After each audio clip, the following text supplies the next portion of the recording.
wabarakatuh. Salam sejahtera, selamat sore Tribuners. Bertemu lagi dengan kami, dengan saya host Mahyudin Unding, host Bincang Kota, program Tribun Timur di episode 17. Tema kita sore ini adalah siasat Satgas lawan pandemi. Kita menghadirkan tamu terhormat kita, Koordinator Satgas COVID Makassar, Pak Muhammad Sabri. Selamat sore, Pak. Selamat sore, Dek. Assalamualaikum warahmatullahi wabarakatuh. Waalaikumsalam warahmatullahi wabarakatuh. Pak, bagaimana kabar, Pak? Alhamdulillah sehat. Mudah-mudahan warga Makassar tetap dalam keadaan sehat walafiat. Amin. Pak, sebelum kita mengawali perbincangan kita sore ini, mungkin Bapak mau berbagi cerita soal cerita-cerita unik selama berada menjadi koordinator di gugus tugas COVID, Pak, di Makassar. Silakan, Pak. Terima kasih, Dek, ya. Terima kasih atas kesempatan yang diberikan. Izinkan saya menyapa teman-teman yang sempat monitor di webinar ini. Assalamualaikum warahmatullahi wabarakatuh. Selamat sore dan salam sejahtera bagi kita semua. Pertama-tama tentunya mari kita menyatakan puji syukur kepada Allah Subhanahu wa taala. Alhamdulillah pada sore hari ini kita masih diberi nikmat kekuatan, kesehatan, dan mudah-mudahan kita tetap bahagia sehingga imun kita kuat untuk menghadapi pandemi COVID-19 ini. Pertama-tama saya memperkenalkan diri, saya Sabri, kebetulan asisten pemerintahan sehari ini di Balai Kota, yang kebetulan juga diamanahkan menjadi Ketua Satgas, jadi Kasatgas Penegakan Disiplin Protokol Kesehatan sejak PSBB Jilid 1, 2, dan sampai dengan kemarin tanggal 5 Oktober. Ya, tanggal 5 Oktober. Perlu saya jelaskan bahwa kedudukan gugus tugas sekarang ini di Makassar sudah menyesuaikan dengan pusat. Ya, yang tadinya gugus tugas, kita sudah menyesuaikan menjadi Satgas. Satgas lebih besar sedikit fungsinya daripada gugus tugas, sekalipun orang-orangnya tetap seperti itu. Ya, tadinya gugus tugas ini lebih mengedepankan kepada protokol kesehatan, bagaimana masyarakat agar patuh mengikuti protokol kesehatan, memakai masker, jaga jarak, terus rajin cuci tangan, dan lain sebagainya. Tetapi untuk Satgas ini lebih luas. Satgas ini tetap wali kota sebagai penanggung jawab, kepala daerah kalau tingkat provinsi gubernur, kalau di pusat Pak Erick Thohir, wakilnya adalah Kapolri, Wakapolri dan Kasat. Kalau di Makassar ini ada 6 wakil ketua, karena menyesuaikan dengan Forkompinda yang ada. Dan DIM, Kapolres, Kapolrestabes, Kajari, saya sendiri, dan Pak Sekda. Ya. Kalau kita mau melihat perjalanan panjang Makassar, ketika pertama kali PSBB, bahwa Makassar termasuk 4 kota yang sangat menjadi pusat perhatian oleh Presiden. Semuanya sel. 1, Sulawesi Selatan. 2, Kalimantan Selatan. 3, Sumatera Selatan. Dan keempat itu Sumbangsel, ya. Ya, sel, ya. Itu yang menjadi zona merah. Zona merah. Saat itu kita di pusat perhatian termasuk kepala negara bahwa rupanya daerah-daerah dianggap bahwa orang-orang yang nggak takut mati, kepala batu dan sebagainya. Oleh karena itu merupakan tantangan bagi kami. Ketika Makassar dikatakan zona merah, maka seluruh kabupaten kota yang ada di Makassar menganggap bahwa Makassar adalah penyebar atau pandemi. Sehingga melakukan pertama PSBB 1 dan PSBB 2 pada saat puasa. Ya, sayang sekali pada saat kita menerapkan PSBB jilid 2, tingkat kepatuhan masyarakat itu 73%. Pada saat itu kita ketat. 3 hari sebelum Lebaran, PSBB berakhir, maka bukan lagi 73%, merosot tajam sampai dengan sekitar 20-5%. Ya. Sehingga terkadang dalam perbincangan nasional dianggap bahwa Makassar ini adalah orang-orang yang adrenalin menyimpang. Ya, nonton stadion bangga kalau nggak beli karcis, lompat pagar, lewat depan kantor polisi gas. Artinya nggak peduli saat itu. Sehingga benar-benar menjadi pusat perhatian seluruh petinggi yang mengurus COVID-19 waktu itu hadir di Makassar. Termasuk Pak JK sebagai Ketua Palmera Indonesia, menjadi tantangan tersendiri. Oleh karena itu dikeluarkanlah Perwali 36. Perwali 36 ini untuk memberikan penegasan kepada masyarakat, terutama yang melanggar protokol kesehatan. Waktu itu kita tutup toko, kafe, apa segala macam.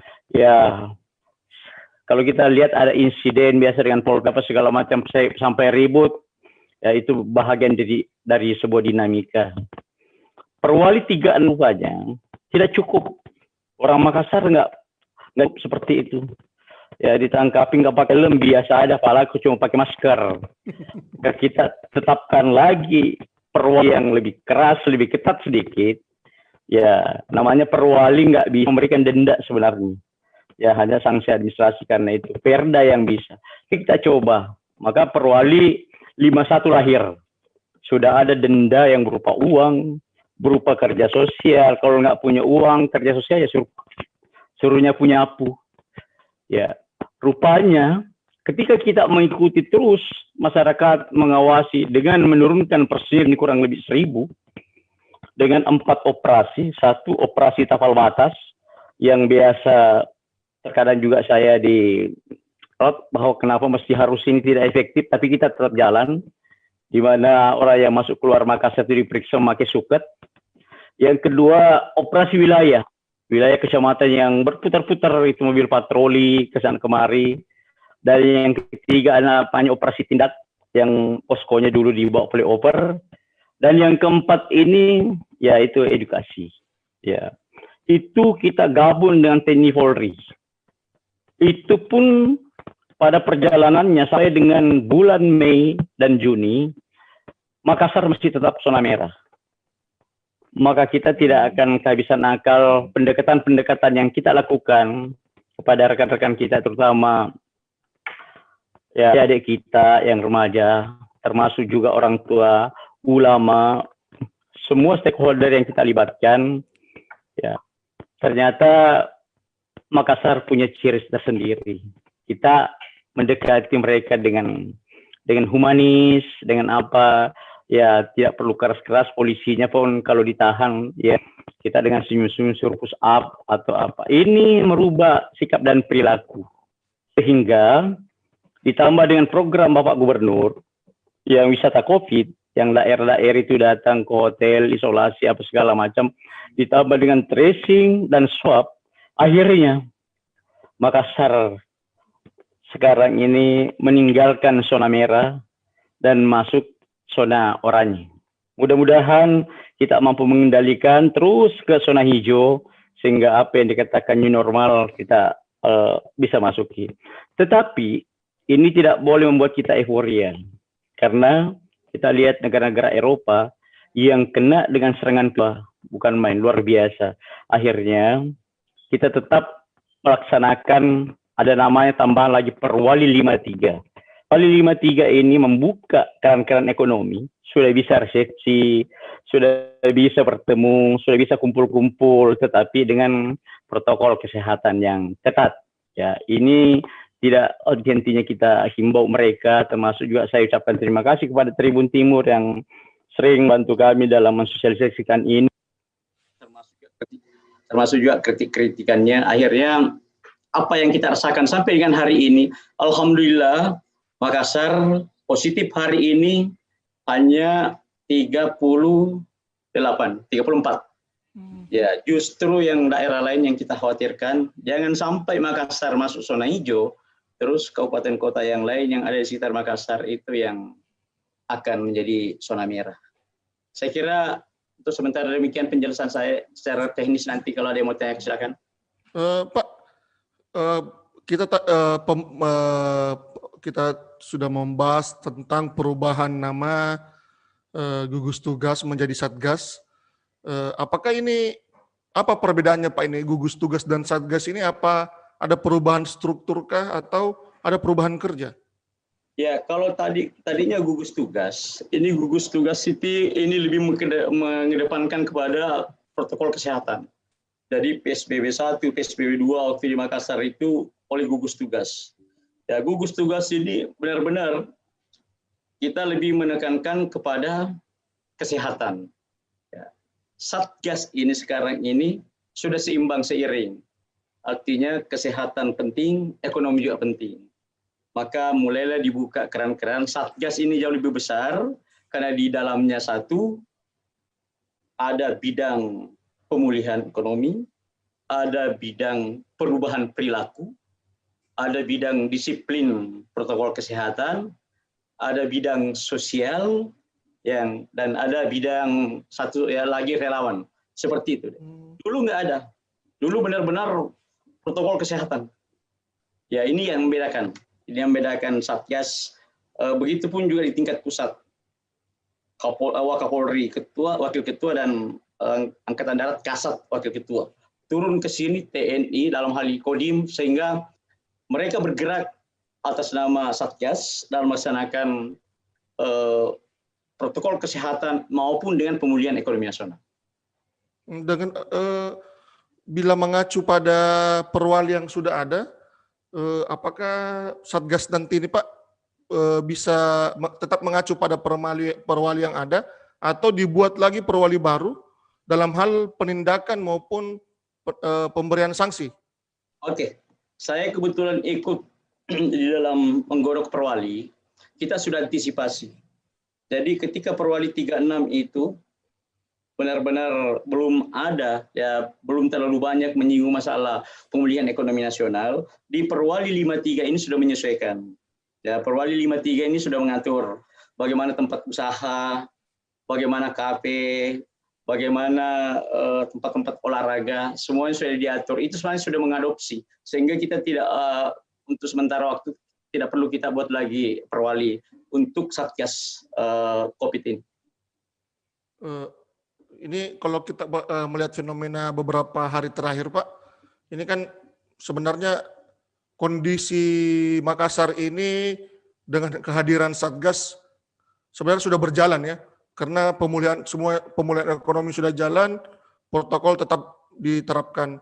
Cuman dengan adanya dua hal yang berjalan ini, apakah tidak ada potensi Makassar kembali ke zona merah? Atau ada kinerja kerja Satgas? Bisa, iya. Kapan saja bisa. Selama masyarakat kita tidak sadar dan hanya mengandalkan Satgas, saya kira kita tidak mampu. Sudah 7 bulan kita bekerja TNI Polri, bahu-membahu. Kalau bukan kesadaran masyarakat kita sendiri, dari keluarga kita, untuk benar-benar mengikuti protokol kesehatan secara ketat, maka kapan saja. Hari ini mungkin zona hijau, besok bisa merah. Tinggal perbedaan warna saja. Dulu saya masih ingat, ketika kita mengatakan Palopo itu zona hijau, Sopeng itu zona hijau, Bone itu tidak ada pandemi.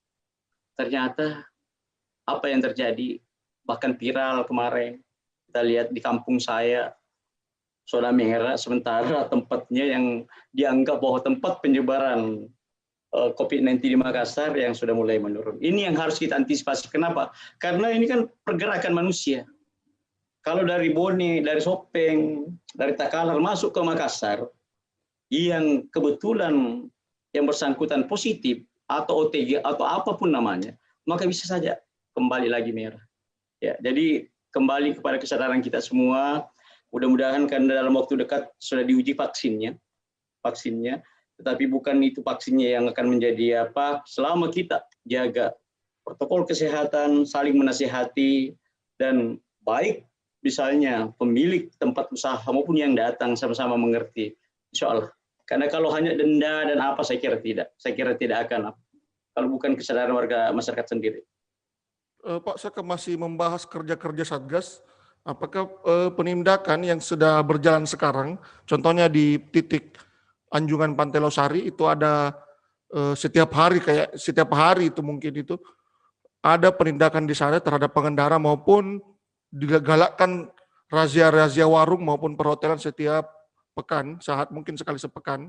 Apakah ini tetap berjalan di Iya, sebenarnya jujur saja kita tidak menginginkan setiap hari ada warga kita yang disuruh nyapu, disuruh push up. Ya, kita tahu ya adat budaya orang Makassar kan untuk disuruh nyapu, disuruh push up itu biasanya kan. Oleh karena itu sebenarnya selama masih ada yang push up, selama masih ada yang menyapu, artinya kita belum berhasil. Ya, ketika Satgas ini tidak lagi menemukan pelanggaran atau tidak ada lagi orang yang ditahan, itu menganggap bahwa Satgas ini sudah berhasil melaksanakan tugas. Tapi selama masih banyak yang ditahan, masih ada yang menyapu, masih ada warung kopi yang ditutup di polis lain, sebenarnya itu Satgas itu belum maksimal. Ya, itu ukuran saya.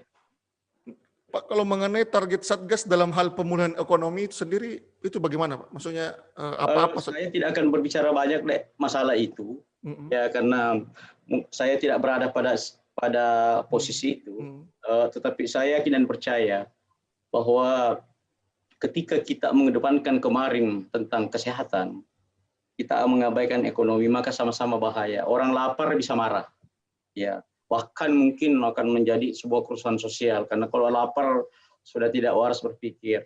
Oleh karena itu, dengan adanya protokol kesehatan yang ketat, tetapi pemulihan ekonomi berjalan dengan baik, maka sama-sama akan beriringan. Artinya mungkin inilah istilah pemimpin kita Pak Jokowi, ya berdamai dengan COVID. Tetapi saya juga sangat sedih. Baru saja di depan kantor wali kota kita mau melihat kerumunan orang yang ratusan, tidak ada yang mengikuti protokol kesehatan dari salah satu paslon yang kebetulan ada saya pas lihat tadi, itu luar biasa. Tidak menutup kemungkinan ini akan menjadi klaster baru. Kita ingat Makassar itu, saya ingat sekali, itu hanya satu klaster umroh. Ya, betul. Orang yang punya umroh satu orang. Ya. Setelah itu berkembang, datang adik-adik kita yang habis nyantri. Ya, libur kelas santri. Akhirnya apa? Semuanya. Dulu cuma Mariso, Rapocini melakukan. Hanya dengan 1 bulan itu 7 kecamatan. Dalam 2 bulan 14 kecamatan. Yang tadinya pulau Sangkaran yang dianggap zona hijau, bahkan Sangkaran yang menjadi ikut. Seperti itulah. Seperti itu. Dan kalau kita mau jujur, kita mau swab, karena kemampuan dana terbatas, saya kira bukan cuma segitu yang tidak. Cuma ada orang yang namanya OTG, karena mungkin imunnya kuat sehingga tidak kelihatan. Tetapi semua orang berpotensi untuk kena COVID. Saya kira seperti itu. Kalau tadi saya tanyakan soal target pemulihan ekonomi, Pak, sementara di target protokol kesehatannya, Pak, kalau dengan adanya yang seperti Bapak bahas tadi, ini kan kita ada agenda pilkada, terus mungkin setelahnya lagi ada agenda HUT Makassar, sebelumnya lagi ada HUT Makassar, ada pilkada. Ini apa yang menjadi sasaran dan solusi Satgas sendiri? Ya, dari awal kita sampaikan bahwa untuk pilkada dulu, karena yang paling kita takutkan kemarin itu ketika pilkada terjadi, maka pasti terjadi kerumunan. Oleh karena itu, peraturan yang sangat ketat terhadap para paslon yang melanggar protokol kesehatan, maka didiskualifikasi. Begitu juga ketika terjadi hal-hal misalnya saat kampanye. Oleh karena itu, Satgas juga ini memberikan bantuan kepada Panwas, dalam hal ini Bawaslu. Ada anggota saya di sana di Pokja, karena mereka kan tidak mungkin melakukan tindakan. Jadi 15 kecamatan yang ada di Kota Makassar, Panwas itu dibekali oleh beberapa personil Satgas dari unsur TNI dan Polri. Itulah yang menjaga supaya tidak terjadi hal-hal yang bisa mengakibatkan klaster baru. Itu yang pertama. Kalau pemulihan ekonomi, alhamdulillah kita lihat bahwa Bapenda melaporkan kemarin, Makassar sudah normal, sedikit lagi tetapi sudah dianggap normal dalam hal pemasukan. Ya, pemasukan mungkin sekian miliar dari pajak sekarang sudah mulai bergairah kembali. Tinggal beberapa hal tempat seperti perhotelan dan tempat-tempat hiburan lainnya. Sampai sekarang ini kita belum mengizinkan untuk membuka diskotik. Ya, diskotik, ya kafe sudah dibuka. Kalau ya hal-hal tempat lain, tempat THM lain yang memakai DJ sebenarnya itu belum boleh, sekalipun di mana-mana sudah banyak. Ya, kenapa? Karena kita takutkan seperti Jakarta. Jakarta kemarin itu dianggap aman dibuka tempat hiburan, akhirnya klaster baru tempat hiburan. Itu yang pertama. Yang kedua, bioskop. Ya, bioskop. Hari ini kita ketemu dengan para pengusaha bioskop. Mudah-mudahan 1-2 hari ini kajiannya sudah selesai, maka bioskop itu sudah bisa dibuka dengan protokol kesehatan. Alhamdulillah. Kasihan juga tempatnya mereka itu jadi pengap, berlumut karena tidak pernah lagi dipakai. Baiklah Tribuners, kita akan lanjutkan lagi setelah jeda berikut ini.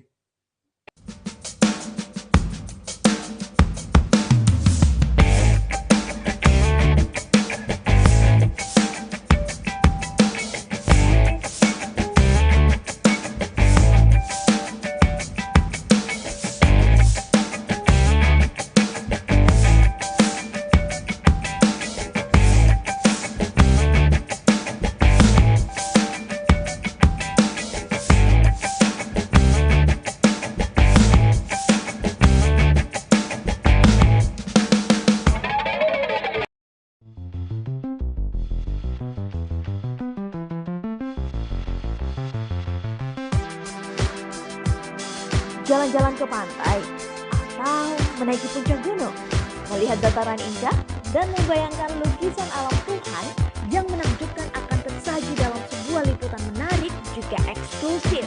Ikuti perjalanan saya menuju destinasi paling epik di Sulawesi Selatan, hanya di Wisata Virtual Tribuners.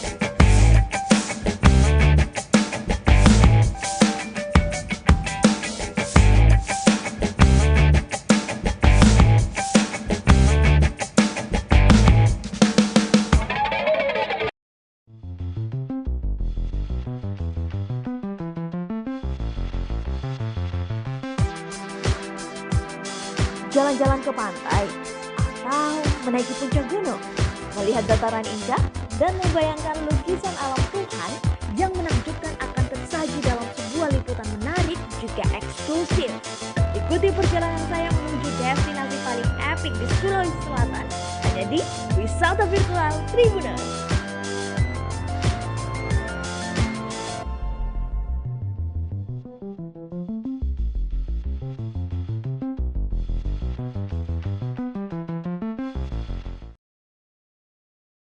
Ya, Tribuners, jumpa lagi dengan saya, dengan kami, Udin, host Bincang Kota, dengan tema Siasat Satgas Lawan Pandemi.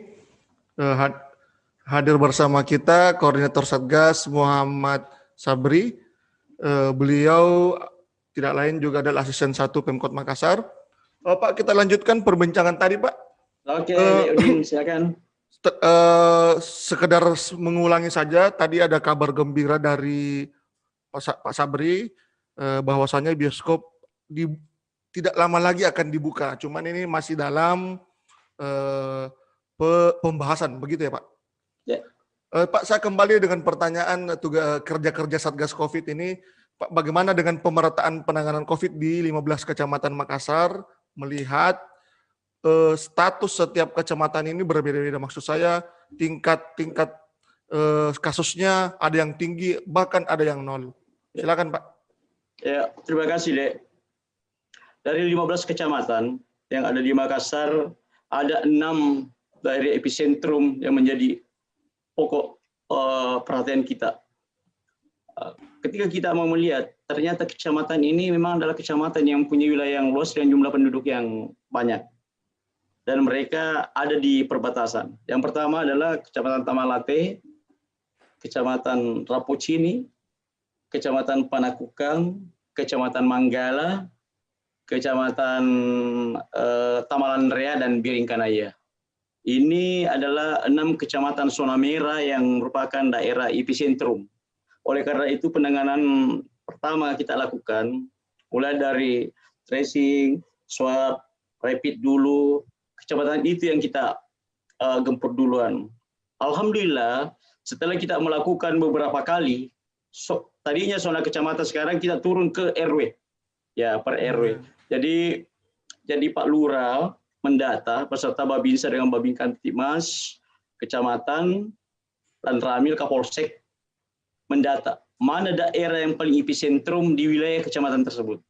Ternyata misalnya di Kecamatan Rapocini, di Kelurahan Kasih-Kasih, di RW ini, di sana kita fokuskan, kita datangi. Yang tadinya masyarakat takut untuk diswab, ya swab itu, akhirnya sekarang alhamdulillah kita kewalahan masyarakat yang datang untuk mengetes dirinya untuk swab.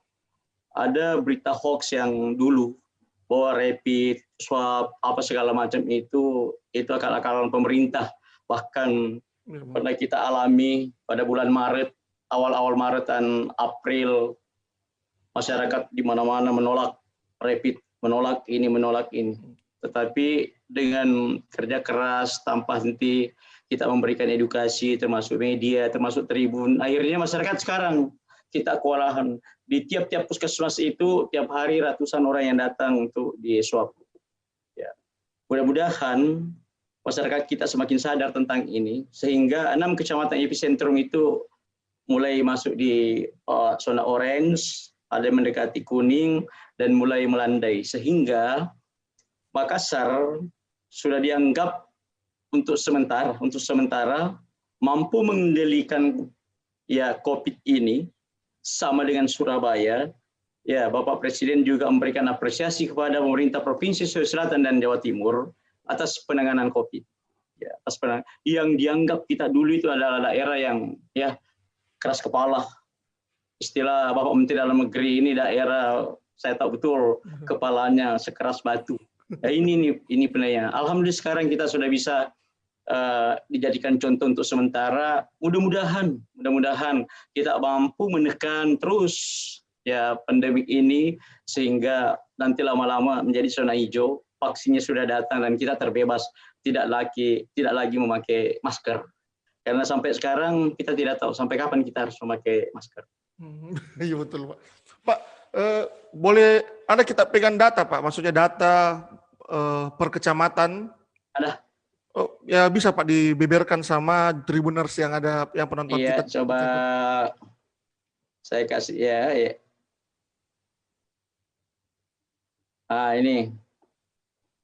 Ini salah satu contohnya. Coba contohnya Pak. Ini ya. Ya, ini tuh Sangkarang. Ya, kelihatan. Ya. Sangkarang. Yang ketangkap sedikit, Pak. Itu hari ini. Ya, seperti ini. Berubah-ubah. Ya, tapi masih didominasi oleh kecamatan besar yang tadi itu 6. Yang Panakukang Rapocini ini Pak ya. Kalau kita mau melihat data yang sekarang, yang hari ini,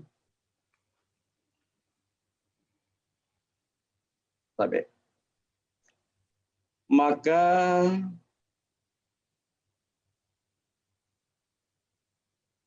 Biringkanaya masih menduduki urutan teratas. Ya, berapa jumlah suspeknya Pak di Biringkanaya? Ya sampai kalau Biringkanaya keseluruhan 1097. Ya.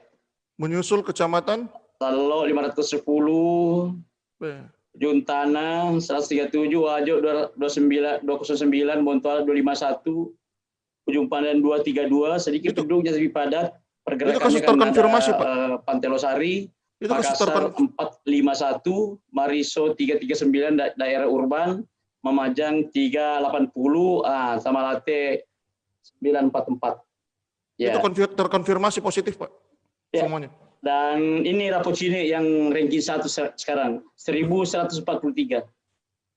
Oh, itulah kenapa itu termasuk ini yang saya mau tanyakan, Pak. Apakah untuk daerah-daerah epicentrum ini selain swab, apa perencanaan target Satgas ke depan?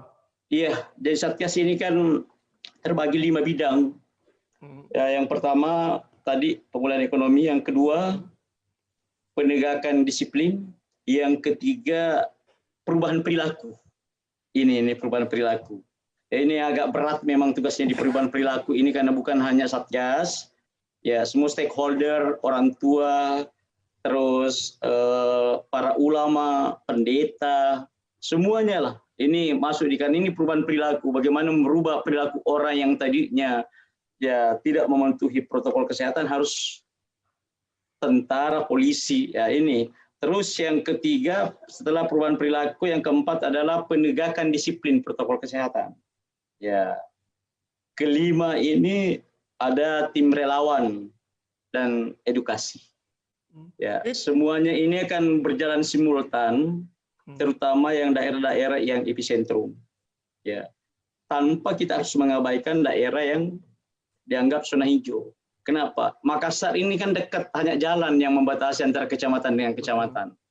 Ya, jadi kemungkinan besar bahwa kalau kita melihat Rapocini sekarang yang banyak, tapi bisa saja penyebarannya itu bukan hanya dari Rapocini, bisa saja ya dari Panakukang yang berbatasan, dari Tamalate, dari Goa, seperti itu. Karena luasnya wilayah dan jumlah penduduknya banyak. Dalam penanganan nanti, Pak, apa ada pelibatan camat dan lurah atau tripika di kecamatan ini? Ya. Jadi camat dan lurah sampai sekarang ini di gugus tugas dia menjadi ketua gugus, di Satgas ini menjadi kasatgas. Jadi camat menjadi kasatgas tingkat kecamatan, lurah di tingkat kelurahan, membawahi RT RW dan perangkatnya, camat beserta perangkatnya. Di atasnya itu adalah wali kota. Tetapi tim inti ada di Satgas Kota. Kenapa? Keterbatasan jumlah yang ada di kecamatan dan kelurahan, jadi lebih banyak kita memberikan peran mereka adalah edukasi, ya pendataan, segala macam itu. Timnya ada di Satgas Kota. Sebelum kita akhiri, Pak, kita bisa nih jadi agenda curhat nih, kendala Satgas dan solusinya, Pak. Kalau kita berbicara kendala, terlalu banyak deh. Terlalu banyak kendala yang kita hadapi. Yang pertama, bagaimana menghadapi masyarakat kita dengan perilaku seperti itu. Kita bisa bayangkan bahwa ketika dia mengambil paksa mayat yang benar-benar sudah dinyatakan COVID, ya tetap aja waktu itu bahkan rumah sakit dipaksakan sehingga harus TNI Polri, itu kendalanya.